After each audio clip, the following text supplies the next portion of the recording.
Is this better? Oh, there we go. All right. Thanks, everyone. We're going to get started, so if you got a seat, take a seat. If you're going to hang in the back, hang in the back. Thanks, everyone, for coming to the first WebAssembly SF meetup. I'm pleasantly surprised to see all your faces. The interest was overwhelming. We definitely sold out the house, so thank you. Before we get started, some announcements, some updates.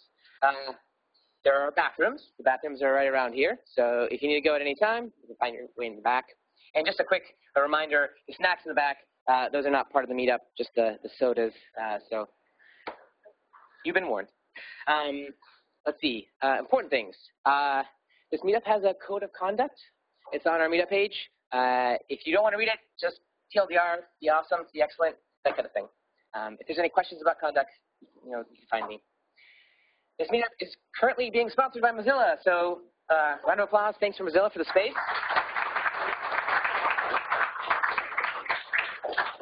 And for future meetups, we are looking for sponsors, food, location, so find me in the back if you want to be involved with that. If you want to speak, we're also looking for speakers. We have a couple interested parties, but working on a plan for the rest of the year, so holler at me. See, anything else before we get started? Cool. Well, we have two talks this evening. First are from the folks at Mozilla, and I will do a quick intro, even though they asked me not to do an intro. If you like WebAssembly, and you like reading extremely complicated topics that are easy to consume in cartoon form, then you may have seen work done by Lynn. The first speaker. She'll be joined by Till Schneidereit.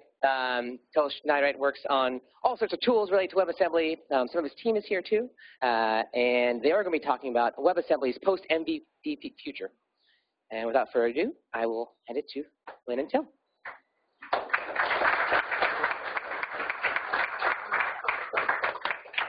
Thank you, Jonathan.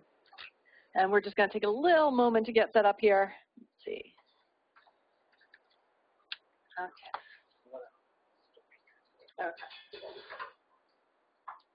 Okay, everybody.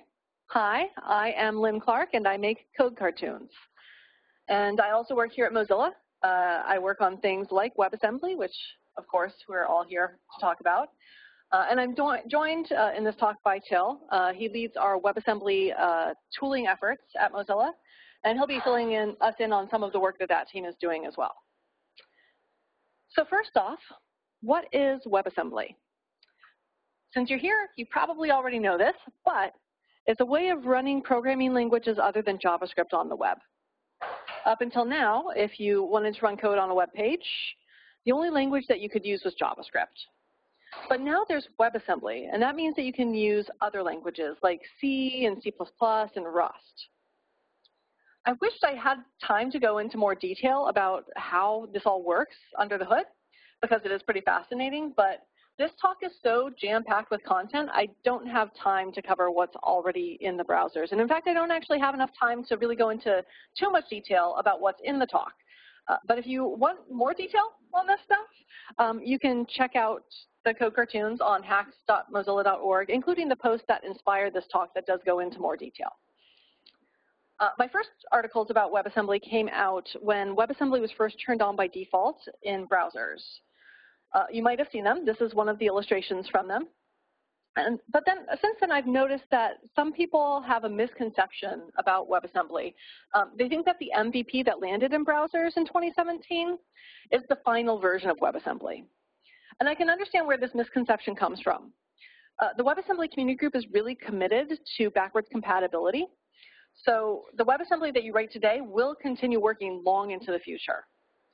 But that doesn't mean that it's feature complete. And in fact, it's far from the case. Features are coming to WebAssembly which are going to fundamentally alter what you can do with WebAssembly.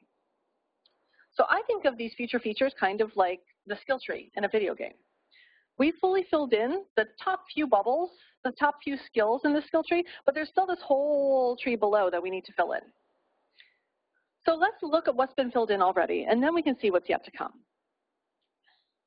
So WebAssembly's story starts with Emscripten.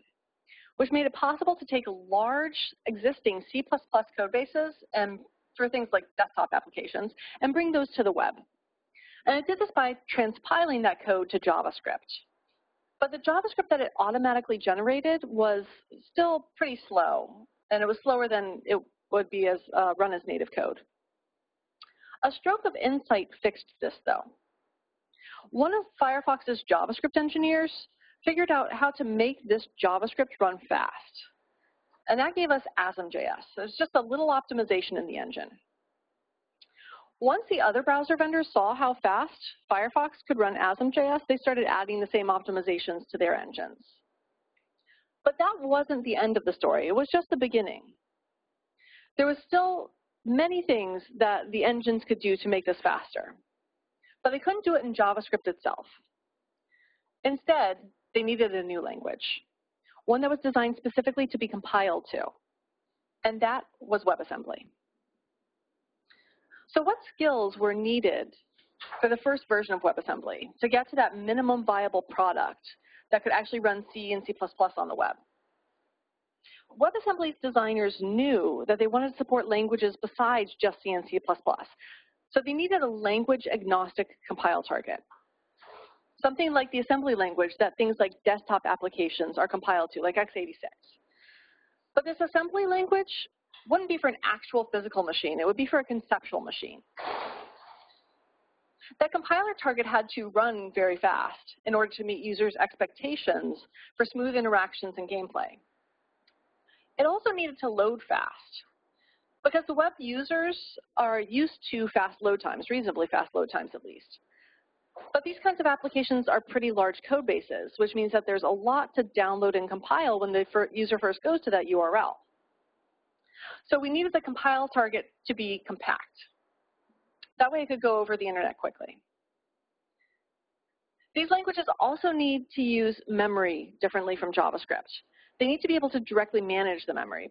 And this is because languages like C and C++ have a low-level language feature called pointers, where you actually have memory addresses that you can read and write from. But you can't have a program that you downloaded from the web just willy-nilly going into your memory and changing things at different memory addresses. So in order to provide a way to access memory like a native program is used to, but to keep the browser secure, there needs to be something that could give access to a very specific part of memory and nothing else. To do this, WebAssembly uses a linear memory model. And this is implemented using typed arrays. So basically, just a JavaScript array, except this array contains bytes. So when you're accessing it, you're just using array indexes, which you're treating as if they were memory addresses. And this means that you can pretend that this array is C++ memory. So with all of those things in place, you could run desktop applications and games in your browser as if they were running natively on your computer. And that was pretty much the skill set that WebAssembly had when it was released as an MVP.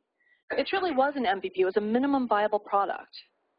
It allowed certain kinds of applications to work, but there was still a whole host of other applications yet to be unlocked. So the next achievement to unlock is heavier weight applications. Can you imagine if something like Photoshop were running in your browser, if you could have it pull it up on all different devices, work on your files, no matter what device you're using? We've already started seeing things like this. For example, the AutoCAD team has made their CAD software available in the browser. And Adobe has made Lightroom available through the browser using WebAssembly. But there are still a few features that we need to make sure that all of these applications, even the heaviest of heavyweight applications, run well in the browser. So first is support for multi-threading, because modern-day computers have multiple cores that can process things in parallel. But to make use of those cores, you need support for threading. There's another bit of modern hardware that processes things in parallel, and that's SIMD, single instruction multiple data. So with SIMD, it's possible to take a chunk of memory and split it up across different execution units, which are basically light cores. And then you have the same bit of code, the same instruction, run across all of those execution units, but they're all acting on a different part of the data. Another hardware capability is 64-bit addressing.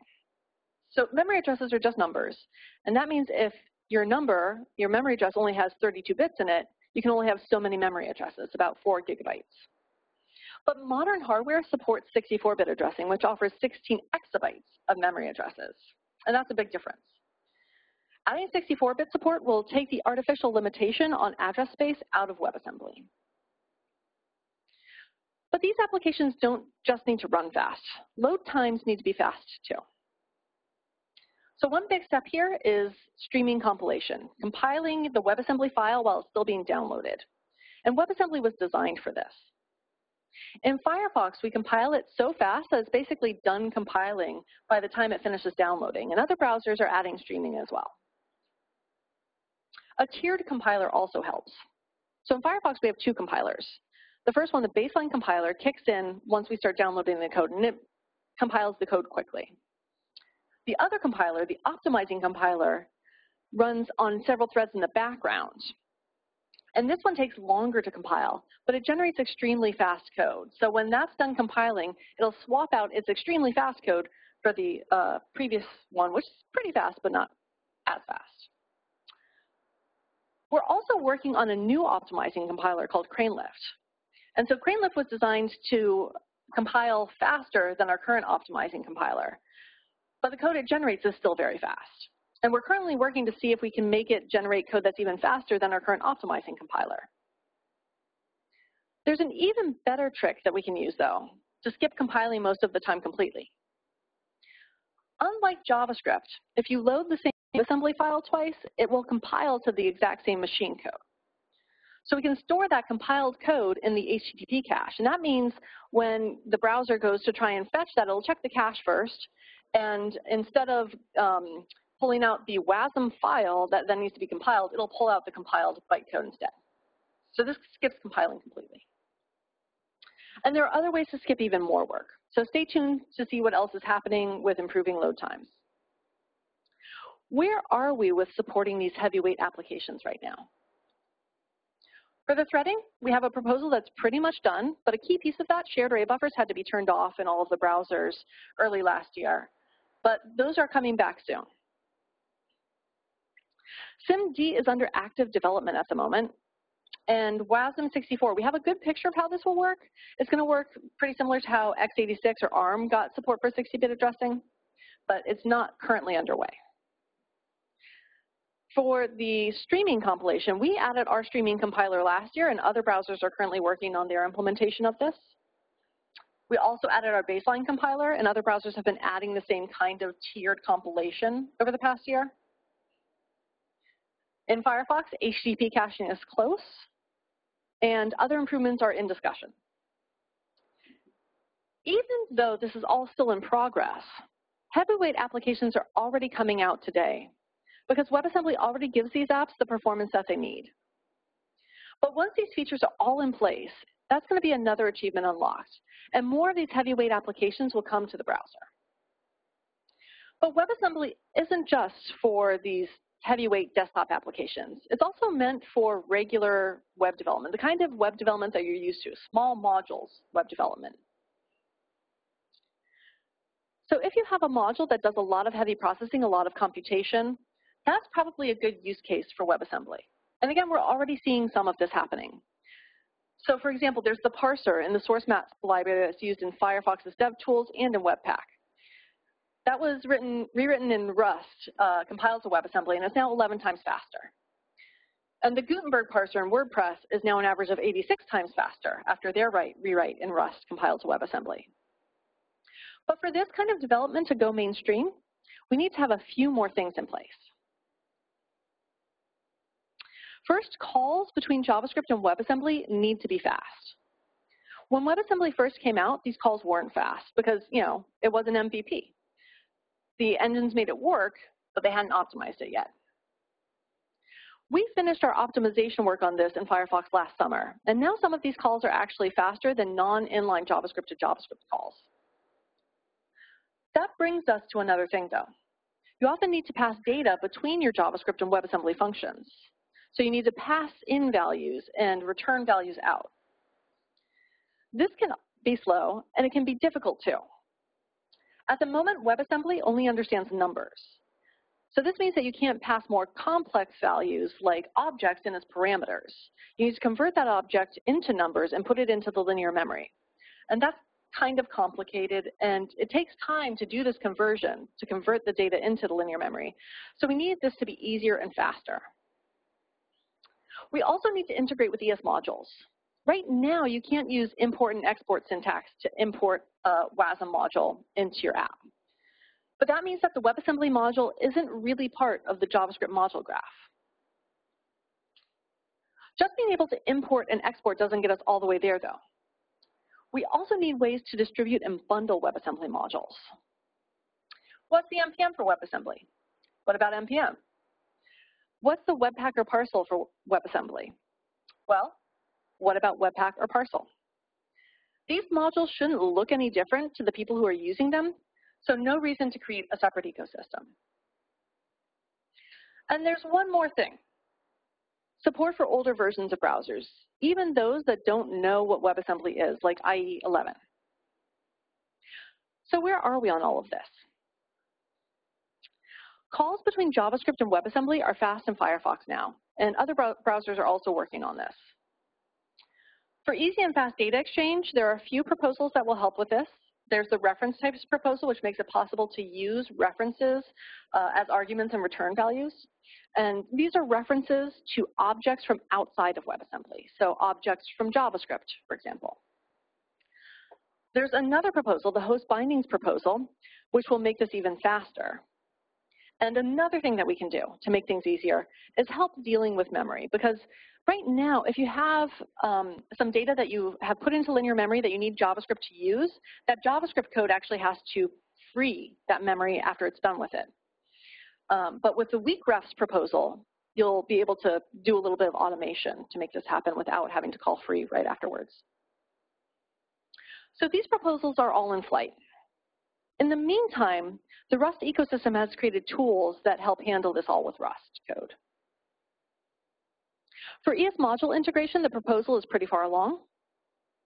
For toolchain support, there are tools like WASMPack in the Rust ecosystem, which automatically runs everything that you need to package your code for NPM. And the bundlers are also actively working on support. Finally, for backwards compatibility, there's the WASM2.js tool. That takes a WASM file and spits out the equivalent JS. Now, this JS is not going to run fast, but at least it means that your WebAssembly code is going to work in these older browsers, the ones that don't understand what WebAssembly is. Once we unlock this achievement, we open the path to another 2 achievements. One of them is rewriting large parts of JavaScript frameworks in WebAssembly, and the other is making it possible for statically typed compile-to-JS languages to compile to WebAssembly instead. So these are languages like Scala.js or Reason or Elm. For both of these use cases, WebAssembly needs to support high-level language features. So first, let's look at rewriting parts of JS frameworks. For a framework like React, you could parallelize the DOM diffing algorithm, the virtual DOM algorithm, with a language that has really good ergonomic support for parallel code, something like Rust. And you could also speed things up and reduce memory usage by allocating memory differently. But you still need to interact with JavaScript objects, things like the components that the users are writing from that code. You can't just write everything in linear memory because that would be difficult and inefficient. So you need to be able to integrate with the browser's GC at the same time. Some of the JavaScript objects are going to need to point to linear memory, and some of the linear memory is going to need to point to JavaScript objects. If this ends up creating cycles, it can mean trouble for the garbage collector. So WebAssembly needs this integration with the GC to make sure that all kinds of cross-language data dependencies can work. And this will also help the languages that compile to JavaScript, like Scala.js, Reason, and Elm, because these languages use JavaScript's garbage collector when they compile to JS. And that's the same garbage collector that WebAssembly running in the browser will use. So these languages won't need to change how their GC works. We also need better support for handling exceptions. Now, most WebAssembly modules today don't currently support exception handling. You can turn it on, but most don't. But JavaScript has exceptions. So even if you've compiled your code not to use exceptions, JavaScript may throw one into the works. If your WebAssembly function calls a JavaScript function that throws, then it's likely that the WebAssembly module won't be able to correctly handle that exception. So we need to make that work better. We also need good debugging support. DevTools make it easy to step through JS code today in the browser. We need that same level of support for WebAssembly. And finally, for many functional languages, you need to have support for something called tail calls. So where are we on all of this? For garbage collection, there are two proposals currently underway, the typed objects proposal for JavaScript and the GC proposal for WebAssembly. And our team already has a prototype of these working. But it's still going to take some time for these to go through the standardization process. So we're probably looking at sometime next year. Exception handling is still in the research and development phase. For debugging, there's currently some support in browsers, but it's not ideal. So there's a subgroup of the WebAssembly CG that's working on specifying that. And the tail calls proposal is underway. Once those are all in place, we'll have unlocked JS frameworks and many compiled to JS languages. So these are all achievements that we can unlock in the browser. But what about outside of the browser? Now, you may be confused when I talk about outside of the browser, because isn't the browser what you use to view the web? And isn't the web right in the name, WebAssembly? But the truth is, technologies like HTML and CSS and JavaScript are only part of what makes the web. They're the visible part. They're what you use to create your user interface, so they are the most obvious part. But there's another really important part of the web which has properties that aren't as visible, and that is the link. The link's innovation is that I can link to your page without having to sign up for any registry or ask you or even know who you are. It's this ease of linking that enabled us to form global communities with people we didn't know. But there are two problems here that we haven't addressed if we just have this link. The first one is you go visit the site and it delivers some code to you. How does it know what kind of code it should deliver to you? Because if you're running on a Mac, then you're going to need different machine code than if you're on Windows. That's why you have different versions of programs for different systems. Does a website need a different version of the code for every possible device? No. Instead, the site has one version of the code, the source code, and that's delivered to the user. And then it's translated to machine code on the user's device. The name for this concept is portability. With it, websites don't need to know what kind of device you're running. But that brings us to a second problem. If you don't know these people whose web pages you're loading, how do you know what kind of code they're giving to you? It could be trying to take over your system. Doesn't this vision of the web, running code from anybody whose link you follow, mean that you have to blindly trust anyone who's on the web? This is where the other key concept from the web comes in, and that's the security model. Basically, the browser takes the code and puts it in a sandbox, and it gives it a couple of toys that it can use to do interesting things and have an effect on the outside world, but it leaves the dangerous toys outside of the sandbox. So the utility of the link is based on these two things. Portability, being able to deliver the same code to any device and have that run on that device, and the sandbox, the security model that lets you run this code without putting your machine at risk. So what difference does it make if you think of the web this way? It changes how you think about WebAssembly. You can think about WebAssembly as just another tool in the browser's toolbox, which it is, but it's not just that. WebAssembly also gives us a way to take these two capabilities of the web, these key capabilities, the portability and the security model, and bring them to other use cases that need them too. We can expand the web past the boundaries of the browser. Now, you may be thinking, this already happened with Node.js. But as it is today, Node doesn't quite get us there. It doesn't give us full portability, and it doesn't give us the same security, the same ability to run this untrusted code either.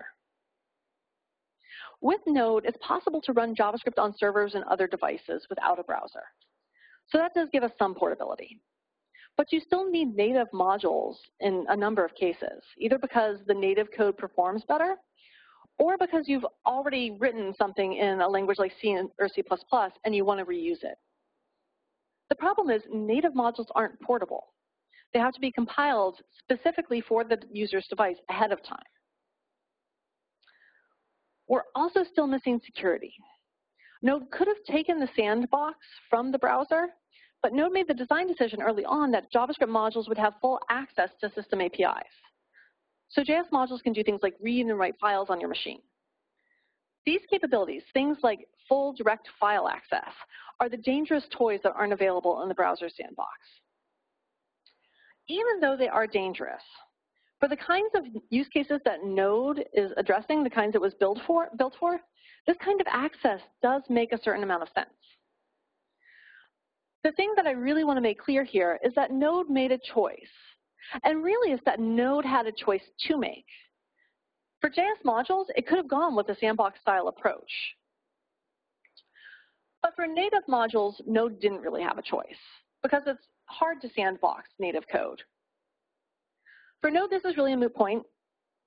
These design decisions have been made, and if you're running a Node application on your computer, you basically said, I trust this code. But what about other use cases? Wouldn't it be nice to have the portability and the security of the web? WebAssembly makes this possible. WebAssembly starts with the advantages of JS, this portability and the ability to be sandboxed, and what it adds is performance. And that means that developers don't need to resort to this native code that's hard to sandbox. So this means that we can bring portability and security to use cases outside of the browser. Use cases from the cloud to the blockchain to the Internet of Things. And Till will talk more about how it does that in a second. But first, I want to finish up with Node. Because even though Node has no use for WebAssembly's ability to run untrusted code, WebAssembly can still help Node. So how can we improve Node using WebAssembly? We could bring full portability to Node. We could eliminate most need for native modules, ones that are compiled for the user's device ahead of time. These could be written in WebAssembly instead and just compiled once. And then they could run across all devices just like the JavaScript modules in Node do. The only problem here is that WebAssembly doesn't have direct access to the system's resources. We need to pass in functions so that it could work with the operating system. For Node, this will probably include a lot of the functionality that's in things like the C standard library and things that are part of POSIX, the Portable Operating Systems Interface. That's an older standard. It provides an API for interacting with the system across a bunch of different Unix-like OSs. To make this happen, the Node core folks would need to figure out what API they want to expose here, what API they want these functions to have. But wouldn't it be nice if that were actually something standard? Not something that was constrained to just Node, but could be used across other runtimes and use cases too. So maybe a POSIX for WebAssembly, a POSIX, if you will, a portable WebAssembly system interface. And if it's done in the right way, you could even implement the same API, but in a different way for the web. Now, these functions might not be part of the WebAssembly spec, and there would definitely be WASM hosts that wouldn't have them available. But for those platforms that could make use of them, there would be a unified API for calling these functions, no matter which platform the code was running on. And this would make writing universal modules, those that run across both the browser and Node, so much easier. So, is this something that could actually happen? Well, Till will fill us in a little bit on that. Thanks.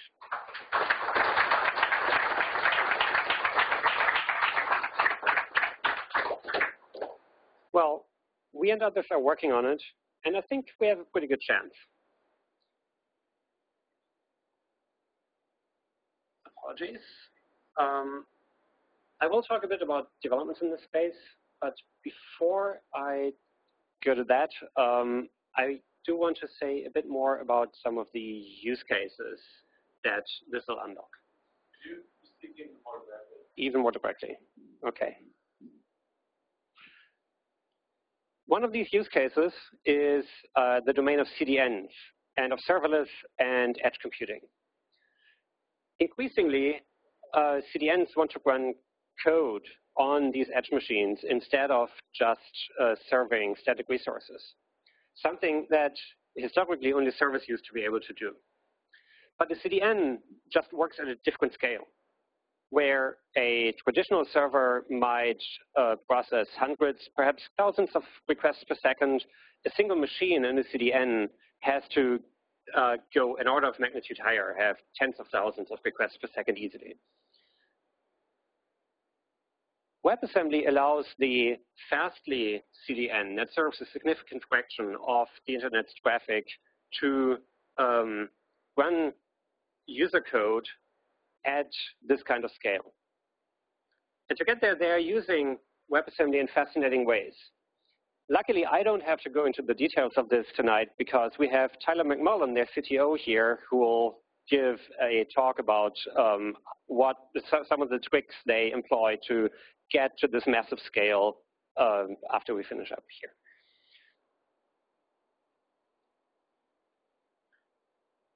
But for this talk, the point is they didn't just need scale, they also needed the speed that WebAssembly gives compared to a scripting language like JavaScript, and the safety.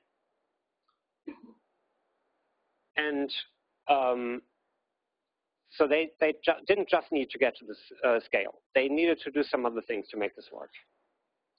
So what are some of these other things?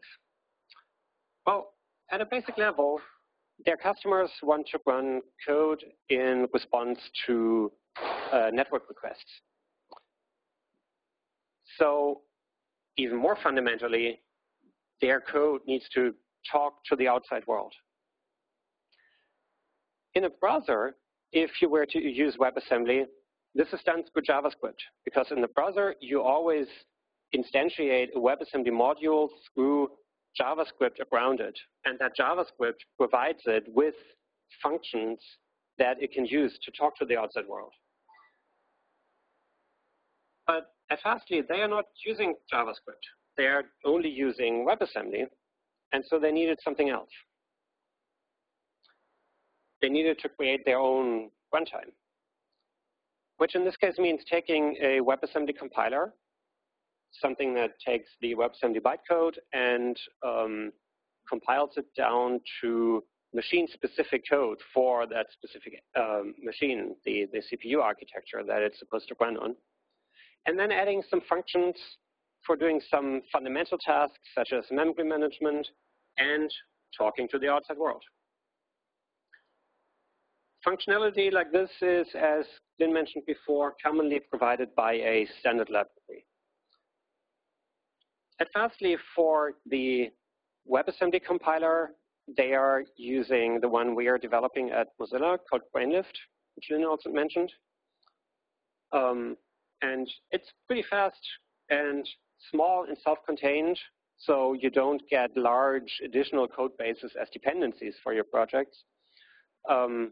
And we are also integrating it into Firefox, so we are working hard to make sure it's not only fast, but also safe.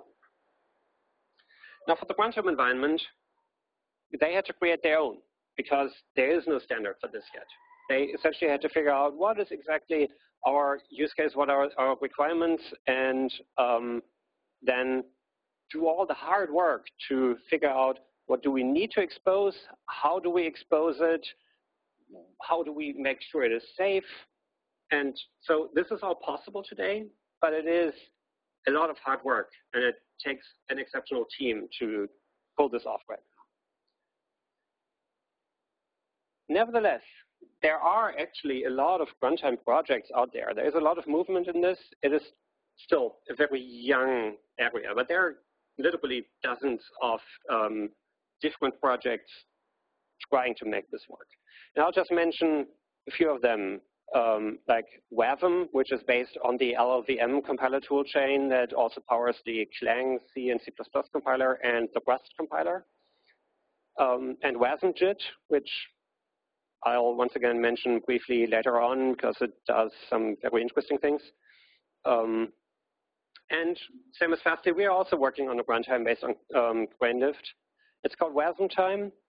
And if you want to learn more, find me after the talk, or even better, talk to Dan Goman in the back there, who is the lead of that project. So with a runtime like this, we can address not only the CDN use case, but also a whole range of other use cases. And I'll just briefly mention a few of these. People are working on building blockchain platforms with WebAssembly, where you write smart contracts in a language and compile it to WebAssembly and run it in the safe sandbox. There's interest in the IoT space for making use of both the portability and the sandboxing aspects. And there's interest in writing portable CLI tools with WebAssembly. We've also seen some interest from companies building game engines where WebAssembly can serve as essentially the scripting engine, where currently they might use Lua or JavaScript. But this would free them to make use of all languages, or all those that compile to WebAssembly at least. And with projects like WasmJIT and Nebulet, some folks try to make WebAssembly run inside the kernel of operating systems. And this is a really interesting use case because it's a domain where WebAssembly can actually be faster than native code. Because nobody should ever run something, essentially user code, in a kernel without a proper sandbox. That is, you shouldn't do that. But that means for workloads where you have to do a lot of calls into and out of the kernel, you have this overhead switching between user space and kernel space.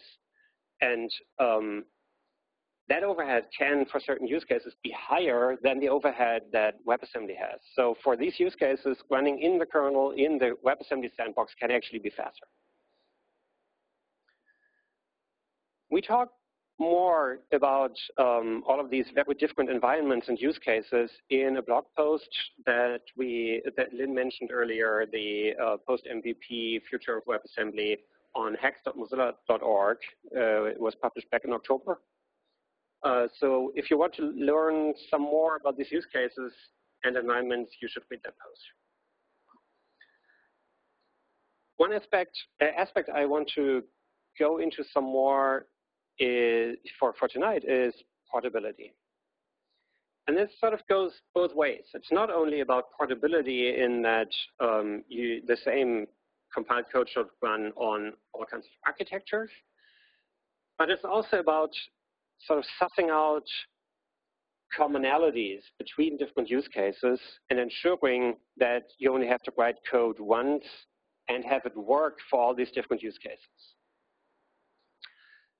Now for JavaScript, a big part of this portability is provided by, well, the language itself. The fact that there are a lot of modules, a big chunk of functionality that you can effectively implement by just sticking to the language itself, instead of having to rely on features that the runtime environment might add for you. And another part, so this is true for code that runs both in the browser and in Node. But another part of portability across different use cases is provided by the fact that there is a dominant runtime. Turns out if you're running code outside the browser, chances are you're going to use Node. And that means there's a set of APIs that you can rely on being available because Node has them. There's no standard for this, but there's a de facto standard. So it's sort of portability through sheer dominance. If we had a standardized runtime environment, this POSIX Lynn mentioned, then we could get something that is effectively similar. We could get the ability to rely on these APIs being available no matter what your exact use case is, but in a way that's not a one-size-fits-all. Because turns out one-size-fits-all usually means it doesn't fit anybody really that well. And we want to get to a future where there are a lot of different runtimes that work well for specific use cases. And still, you can target all of them if you don't have, for the parts of your code that aren't just very specific to your use case, you should be able to just say, okay, there's this set of APIs that'll just be available. So for the standard library, we could say, yeah, let's just use POSIX and be done with it. Because that is easy to do, and it's sort of, it makes porting to the platform also about as simple as can be. And runtimes like WAVM do, in fact, do something very similar to this. So as I said, it's fairly easy to do, leads to good ways to porting to it. So what's not to like about that? Unfortunately, it eliminates one of WebAssembly's big advantages, and that is the security model, and in particular, the sandboxing. Lynn talked about how Node had a choice to make, for the JS modules at least. A choice between keeping the sandbox that JS runs in the browser, or giving it an easy way to talk to the outside world. And we now have the same or a very similar choice to make, but for WebAssembly. Do we go with this easiest route, but give up on sandboxing? Or do we do something different? Something that allows better control and leads to better security and auditability. And that last part is, I think, really important.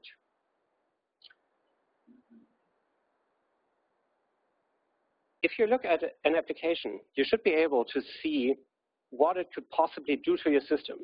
Not what is it coded to do, but what kinds of permissions does it have? What's sort of the worst case it could do? Look at the label instead of the implementation in detail, and then decide, do I want to run this? Can it steal my Bitcoin wallet? Maybe not run that code. But can it only operate in this current working directory and process a file I give to it and then spit out a result in that same directory? That's probably fine. So you should be able to do that. You should be able to, without deeply investigating what it really does, figure out, do I trust this enough to run it or not? With POSIX, that is incredibly hard, or really almost impossible, but you have to employ operating system-specific sandboxing mechanisms. And these are specific, again, to operating systems, so there goes a significant part of your portability.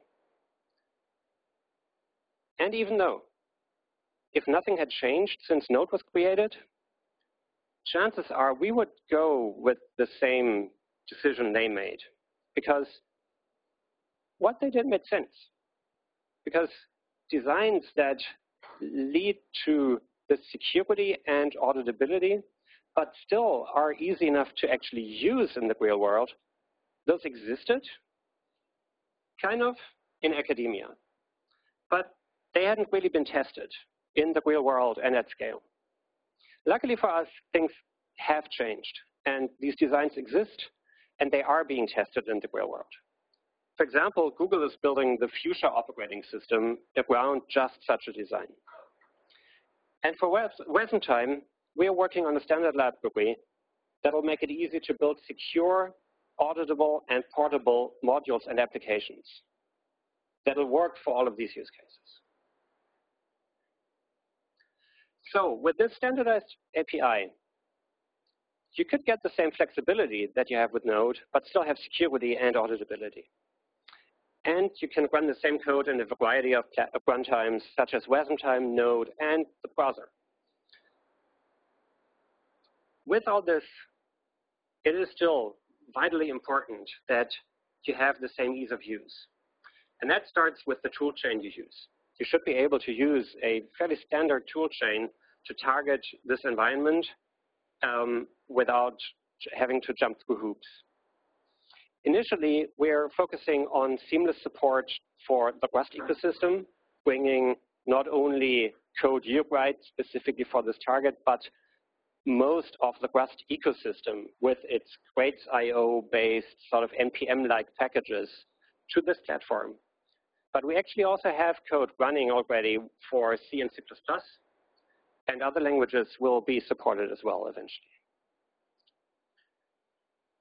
Lynn also mentioned that browser vendors are working on good DevTools support for WebAssembly. And this, of course, is really important. You need to debug your code. For WebAssembly running outside the browser, we believe that the same is important. You need to be able to use the dev tools you're used to, the debuggers you're used to. And so for Brainlift and Wasmtime, we are working on making it possible to use debuggers like LLDB and GDB, and the IDEs, perhaps even more importantly, the IDEs using them under the hood, such as Xcode and Visual Studio Code. So as you can see, there's a lot of development going on in this space, and we are all working hard to make it easy to target these use cases without having to jump through hoops and with easy debuggability. Okay.